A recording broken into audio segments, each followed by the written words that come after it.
السلام علیکم۔ اللہ پہ یقین رکھنا کبھی کبھی وہ بھی مل جاتا ہے جس کی آس نہیں ہوتی۔ عشق حقیقی ہو یا عشق مجازی، دونوں میں شرک کی گنجائش نہیں ہوتی۔ کسی کا دل مت دکھاؤ کیونکہ اس کے آنسو تمہارے لیے سزا بن سکتے ہیں۔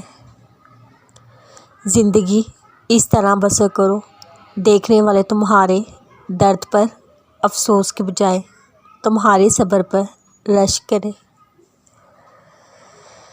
ہمیں سب سے زیادہ تکلیف اس وقت ہوتی ہے جب اللہ ہمیں کسی کے اصلی رنگ دکھاتا ہے اور ہم بار بار حقیقت کو ماننے سے انکار کرتے ہیں۔ مولانا رومی سے کسی نے پوچھا زہر کیا ہے؟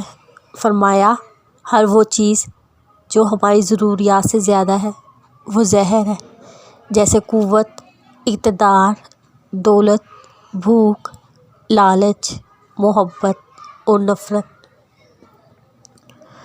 دعا سے عبادت ہے، دعا سے برکت ہے، دعا سے حفاظت ہے، دعا سے معافی ہے۔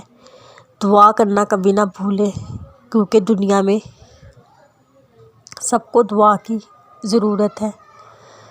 اگر مانگنا ہی ہے تو خدا سے مانگو جو زبان آنے سے پہلے دعا کی وجہ جانتا ہے۔ کوئی راستہ نہیں ایک دعا کے سوا، کوئی سنتا نہیں خدا کے سوا۔ زندگی تو خود ایک عبادت ہے، شرط یہ ہے کہ کسی کے کام آئے۔ خوبصورت زندگی کا راز ہے دعا کی جائے، دعا لی جائے۔ دعائیں آپ کی زندگی کو خوبصورت بنا دیتی ہیں۔ اللہ سے دوستی کیجیے۔ اکڑ جتنی زیادہ ہو اتنی ہی شدت سے ٹوٹتی ہے، دھوکہ جتنا بڑا ہو اتنی طاقت سے پلٹ کر آتا ہے۔ ناشکری زوال کا آغاز ہے، اللہ سے معافی مانگنا سربلندی کا وظیفہ ہے۔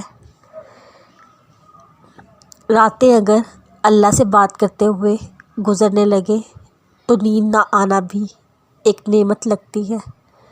اگر تم چاہتے ہو کہ اللہ تمہارا دل روشن فرما دے تو غیر ضروری گفتگو سے بچو۔